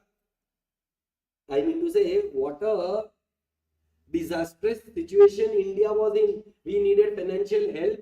We had to keep certain amount of gold mortgage with IMF and World Bank. So eventually World Bank, IMF gave us the money, but with one condition, that India will bring about LPG. LPG means liquid petroleum gas. GPL, Gokulam, Premier League. Ayayo, no re baba. LPG means what? Liberalization, privatization, and globalization. So eventually we did get help on one condition, that Indian government would bring about reforms in the Indian economy. And those reforms are called as liberalization, privatization and globalization. Yes or no? So we brought about reforms in almost all sectors. Agricultural sector, industrial sector, licensing was removed, reservation was removed. Yes, liberalization means lesser rules. Privatization means selling public sector units to private sector. Globalization means let people from the world do international trade with us. Yes or no? Do you understand? Are we all clear? Now, Indian economy was a very restricted economy. We did not allow foreign investments. We did not allow foreign machinery. We did not have foreign banks. Now, how will an economy grow? If you want to grow an economy, you need foreign investment. You need foreign companies. You need international trade. So at that time, two people, one by the name of MMS. Arey, not your MMS. MMS means Manmohan Singh. And an economist by my name, PV. But unfortunately, he was PV Narasimha Rao. I am Pritesh Veera. So there was an economist by the name of PV Narasimha Rao, who was our Prime Minister. And Finance Minister by the name of Manmohan Singh. They brought about the changes in the year 1991 by bringing in industrial reforms, financial sector reforms, banking sector reforms. But earlier, if you wanted to make a car, you had to take a license. One car, one license. So if you wanted to make a sedan car, you need a license. If you wanted to make a hatchback car, license. If you wanted sports car, one more license. Imagine if you have to take so many licenses from the government for producing a commodity, will you be encouraged to produce in India? Anna. So Indian government started delicensing. Then Indian government gave broadbanding facility. You take one license and under that you can produce all category of goods. So Indian government broadbanded. Earlier government had kept a restriction that if you invest up to an amount of 1 to 10 crores, up to 10 crores, then you are a monopoly. अरे business के अंदर 10 crore का investment, तुम सोचो 10 crores is peanuts. And if I invest more than 10 crores, then I have to follow MRTP Act. Monopolies, restrictive trade practices. Government changed this. Government increased the amount to 100 crores. And today MRTP Act has been abolished.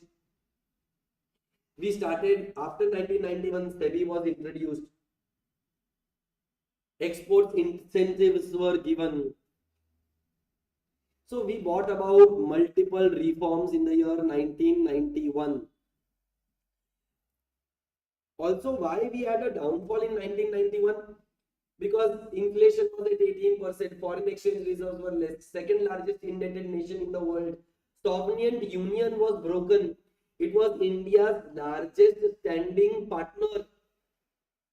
And that standing partner was broken into multiple countries like Russia, USSR. That was the Soviet Union. So Russia was broken into Uzbekistan, Kazakhstan, Ukraine, Russia and other 15 countries. So what we did, now we had to find our own way. We brought about fiscal reforms, tax compliances were made easier, subsidies were given, disinvestment was taken, private sector was encouraged, taxes were reduced. You will be shocked to know that in India we had a tax rate of 97.9%. Imagine if you are earning income, you have to pay 97.9% of your income as tax. बर्बाद हो जाओगे, लुट जाओगे. Forget that, customs duty was a mind-boggling 380%. Sorry, 360%. ये तो चाय से ज्यादा कितली गरम है. you import a good worth rupees 25,000 and you need to pay a tax worth rupees 75,000. Just imagine 350% taxes on import. So government reduced import duty. Hey, yes or no? Yeah, are you all there or you all have gone home? Hey, YouTube, understanding or not understanding?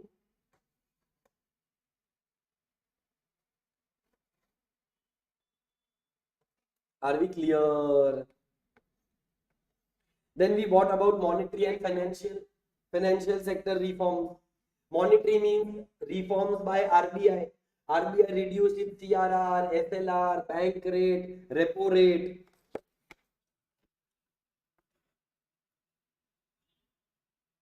Narsimhan Committee was framed in the year 1991. Interests were reduced. It was mandatory to disclose your income. Imagine everybody had black money. Why? Because nobody was supposed to show their income. Who will pay 97.7% tax? Utter nonsense, total bakwas. Then we came up with the idea of SEBI, that is Securities Exchange Board of India. It was introduced in the year 1998 and got recognition in the year 1992. Stock market today is regulated by SEBI. So what happened in the new industrial policy? License laws was abolished. Reservation policy was only for railway and atomic. MRTP Act was restructured. Small scale industries were de-reserved. Then government started accepting finance from foreign sector. External trade was liberalized. Disinvestment took place. FDIs were allowed.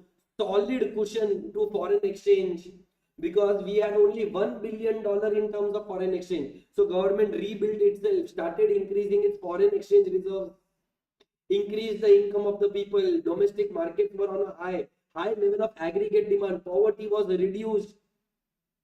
Increased competition in sectors like banking. Earlier, everything was in the hand of the government. Government now said private sector, kundi mat khadkao raja, सीधा अंदर आओ raja. I mean to say, hey, don't knock the door, directly come inside. No require for you to be under public sector. Banking, insurance, other financial services, infrastructure started growing. Roadways, railways, airways, waterways. We gave strength to agricultural sector. Inflation was finally reduced. GDP's debt, the loans that we had taken, had finally reduced, and India eventually became a much stronger economy. Hey, yes or no? Understanding or not understanding? Lovely.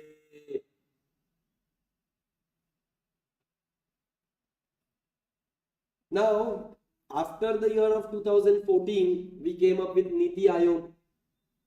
Niti is National Institute for Transforming India. It is the think tank. It replaced something called as Planning Commission, which used to plan for 5 years.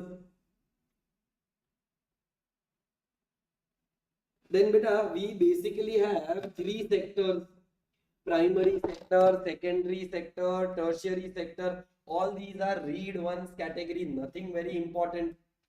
You need to remember that India is the second largest producer of vegetables, fruits, tea. We are major producers of milk, egg. We promote crop diversification, not just one crop, many crops are produced in India. We started investment in agriculture, exports were given a boost. We created a scheme called as APIDA, not PIDA, not KIDA. APIDA means Agriculture and Processed Food Export Development Authority. FDI was allowed 100% in marketing of food products. FDI means foreign direct investment. Now, what are the measures? See, if you want to grow Indian farming sector, agricultural sector, you need to support income of the farmers. You need to give a minimum support price to the farmer. You need to give credit to the farmer. You need national mission for edible oils. Then government introduced a scheme, Pradhan Mantri. So all those who don't understand Hindi, because you all are from Chennai, Pradhan Mantri means the PM. Fasal means crop. Bima means insurance. Yojana means scheme. So Pradhan Mantri, that is the Prime Minister of our country, introduced the scheme to ensure the crop of the farmers so that there will be less damage, because farmer used to suffer from crop loss or crop damage. So government introduced the scheme. We needed to introduce horticulture, sericulture. Soil health cards were promoted, that what is the quality of the soil, fertile, infertile, red soil, black soil, which soil is suitable for which kind of products.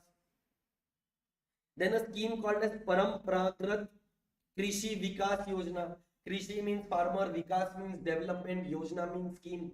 We started giving importance to organic farming. We said there should be per drop more crop. Wow, lovely. Per drop more crop. That means we should efficiently start utilizing what? Water. We started irrigation facility. Kisan Rail Yojana. So your crops will be transported via railways. Forget that. Today we have started Krishi Udan. Udan means to fly. So crops of farmers will be transported via aeroplanes. So imagine, I have not gone in an aeroplane. Crops are going in aeroplane. What a beautiful India we are living in today. Then secondary sector, wherein we have heard about Make in India, Startup India, Stand Up India, Skill India. Ease of doing business. India has become a hotspot for people to do business and startups. To increase the infrastructure, government has introduced PM Gati Shakti, logistics program, Atmanirbhar Bharat. I am sure you have heard this word. So beta, I hope we all are clear. This is very important. Foreign Investment Promotional Board was abolished and Foreign Investment Felicitation Portal was introduced.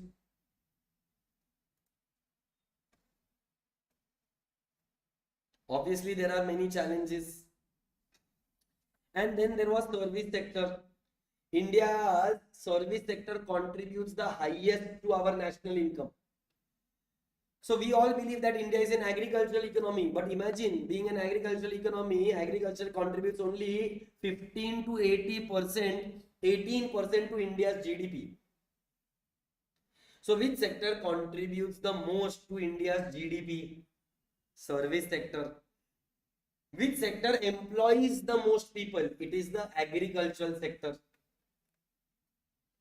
And with that, we are done with this chapter as well. A yes or no? Chalo, do you have any specific doubts?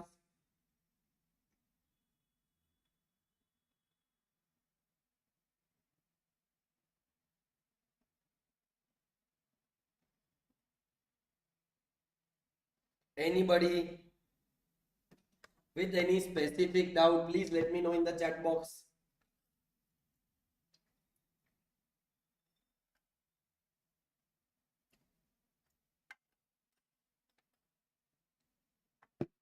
Bolo. So shall we start with the MCQs and then that should be it for the day?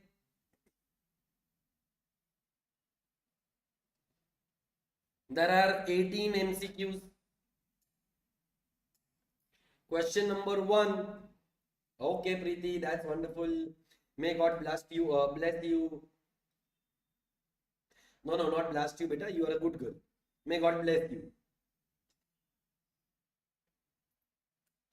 Chalo, the first question.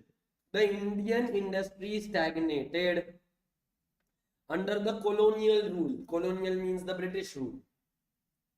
Because the Indian manufacturers could not compete with the imports of cheap machine-made goods. Machine-made goods were cheaper. Next, question number 2. The first wave of liberalization starts in India. When did the first wave of liberalization start in India? The answer is B. It was in 1980s. Now in India, the sequence of growth and structural change in Indian economy is characterized by. So in India, first agriculture grew, then service sector grew, and then industrial sector. Generally what happens, from agriculture people shift to industry, from industry people shift to agriculture, to service sector. But in India, we had a unique structure, unique sequence, unique experience. First it was agriculture, then service, then industry. So your answer is C.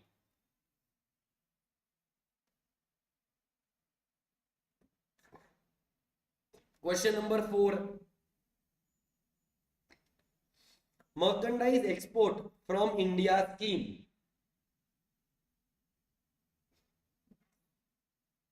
Was replaced by option A, remission of duties and taxes on exported products, which was in the year 2021. So your answer is A. So beta, this is a very informative chapter, not a conceptual chapter. You will have to know a lot of concepts. Sorry, I'm a little unwell actually, and hence what you see on the screen. Anyway, going to the next one, question number 5. FIPB board, Foreign Investment Promotional Board, no more exists because it was abolished, and we have Foreign Investment Facilitation Portal, FIFP. Not FIFA re, FIFA, darudia. It is FIFP. There is a scheme by the name of FAME, FAME.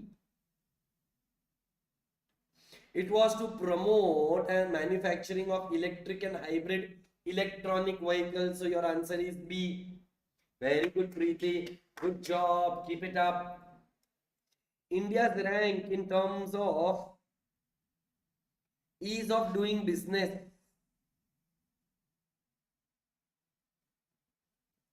In the year 2020 was 77. So it is B.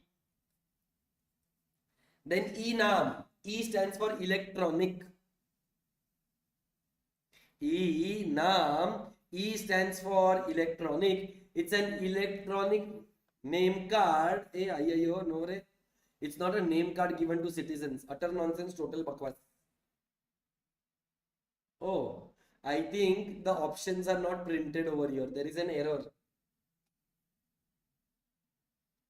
So there is an error over here because the options are not correct. Nothing to worry. We go to the 9th MCQ. Which of the following is not a policy reform included in new economic policy of 1991? Which of the following? The answer is A, removing licensing from all industries. No. We removed licensing in the year 1991 on all industries except 18.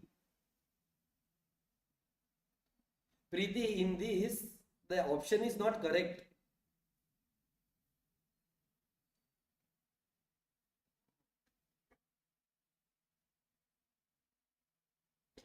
Acha, that way you are telling. Then you can say, so there is a misprint. This should not have been there. So if you see D option, they have written both B and C above, C, the low grade. Okay, so you can term it as D. Chalo, 9th MCQ, the answer was A. 10th MCQ, your answer is C. Import of foreign goods and entry of foreign investment were restricted in India. Why? Because government wanted to protect the domestic industry. So we did not want foreign competition. We wanted to protect our industry from the foreign industry. Now what was Hindu growth rate? Chalo yaar, ye to sabko aana chahiye. Everybody should know this. Hindu growth rate was 3.5%. They believed that Hindus cannot grow beyond 3.5%. What do you mean by the word disinvestment? Purchase or selling of private sector to public sector. So your answer is B. It is the policy of sale of portion of government shareholding of a public sector enterprise to a private sector enterprise. Next is question number 13. The objective of introducing monopolies and restrictive trade practices. The answer is all of the above. Because this act did not, it was not up to the mark for the businesses in India. Chalo, you have heard about Green Revolution. So question number 14, which of the following is the feature of Green Revolution? High yielding variety seeds, HYV seeds. So your answer is C. Next, the strategy of agricultural development in India before Green Revolution was. So before Green Revolution, what was the strategy that we had? It was change in land reforms, abolition of zamindari system, then the industrial policy resolution of 1948. In 1948, India was a mixed economy with socialist pattern. So major role was given to public sector and licensing was given to private sector. So your answer is C. Yes, everybody, are you all there? If you have any doubts, किसका है ये तुमको इंतजार में हूं ना, पूछ लो दो चार doubts, मैं हूं ना. So I'm sure if you don't know Hindi, you are still a Shah Rukh Khan fan, and Shah Rukh Khan fan knows this song. Chalo. If you have any doubts, let me know in the chat box. The second last question. Question number 17.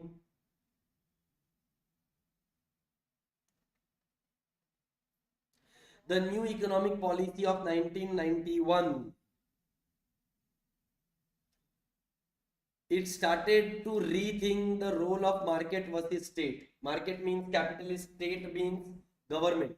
So now we started to rethink whether we should still give government the importance or we should shift to the private sector, and which we eventually did. And the last MCQ for today is question number 18. The post-independence economic policy was rooted in social and economic redistribution and industrialization directed by the state. Directed by the state means under the control of the state. Hey, yes, everybody. Are we clear? Are we understanding? Are we done with today's class? So we have had a marathon session. We have completed chapter 1, chapter 5, chapter 10, all that in the last couple of hours. I hope we all have understood and we don't have any doubts. So that's it from me today. Thank you so much, everybody. Please like, share, subscribe, comment, hit the bell icon. Bye-bye. I'm waiting for a couple of minutes if you have doubts in the chat box. If not, then that's it from me. Ta-da!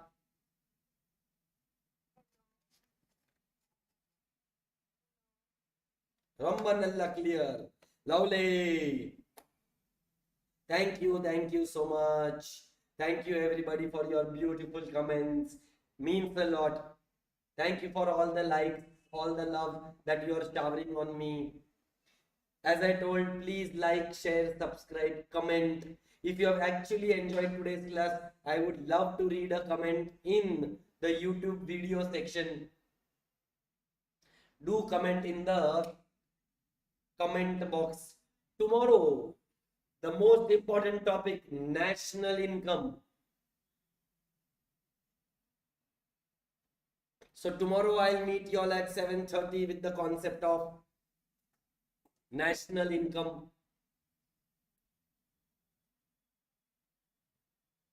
All right, bye bye. Take care. I'll